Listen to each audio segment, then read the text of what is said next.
So there's this, this war that feels like it's going on inside everyone's head, Hmm. all about choices, expectations, what we want, our dreams.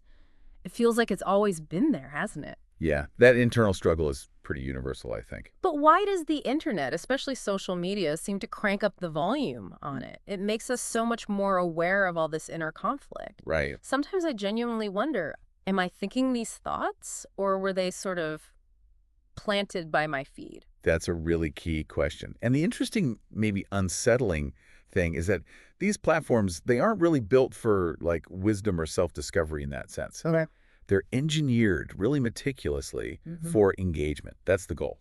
So they show you stuff that hits you emotionally, fear, envy, maybe joy, even anger. So if you're feeling a bit down or unsure, Exactly. If you're vulnerable, maybe struggling with something, the algorithm picks up on that. It doesn't offer a solution necessarily. mm, It just notices that feeling and kind of amplifies it. It mm. feeds you more content that taps into that specific vulnerability. You can get stuck in a loop. Yeah, like past generations didn't scroll through hundreds of different lives and opinions every few minutes. We do. Right. It's like this giant, sometimes harsh mirror reflecting back all this mental, well, chaos, maybe? Yeah. Self-doubt we never had to face quite so head on before. It definitely surfaces things. But does that awareness lead to real growth? Or does it just paralyze us? That's the core tension, isn't it? Is it helping us figure ourselves out, or is it just hijacking our attention to keep us scrolling, maybe even like consuming ourselves instead of understanding ourselves? And this brings up something important the source material gets into. Mm, Awareness doesn't automatically equal growth. mm, Sometimes it is just paralysis. mm. And, well, there's the commercial side. Let's be honest, big tech makes money when you spend time on their apps. More time, more ads. Precisely. So if you're feeling conflicted, scrolling more, searching for answers, that's good for business. They don't really have an incentive to help you resolve your inner war So they want us to keep fighting it online. because that drives engagement, Yeah. keeps you coming back. It's kind of why it often feels easier to find, 100 ways you might be broken online than one solid path to feeling better. That's quite sobering. Is it intentional trapping, though? Or just a side effect of how it's all built? It's probably a mix, driven by the core design objective, Yeah. maximize time on site. It might not be malicious plotting in a dark room, but the outcome is that people get caught.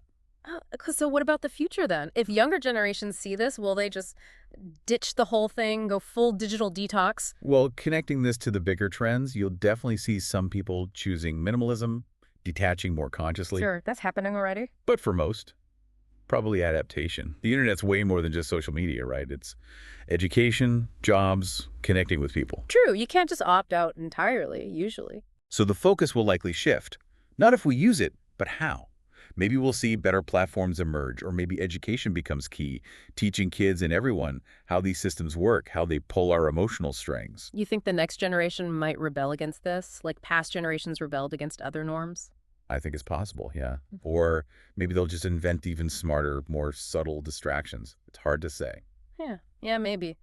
So for us right now, navigating all this, what can we actually do to be more intentional, take back some control? It really boils down to empowering that intentionality. It's not about quitting cold turkey for most people. It's about strategic awareness. So Like consciously asking before you click or open an app, wait, why am I doing this? Is this serving me? Or just their engagement metrics? being mindful of the why. Exactly. Practicing digital detoxes, even small ones. Just reclaiming bits of time and focus Mhm. and talking about it, especially with younger people. Making it clear that what you see online isn't always true or valuable and that algorithm isn't your pal. It's a tool, but it's a tool built for a business. Right. Remember, the algorithms serve the business, Yeah. fundamentally. Not your well-being, not your soul. The goal isn't necessarily zero internet. Yeah. It's becoming a conscious user. Thinking for yourself before your feed starts doing the thinking for you. You don't have to quit, but definitely don't let it quietly reprogram your inner life.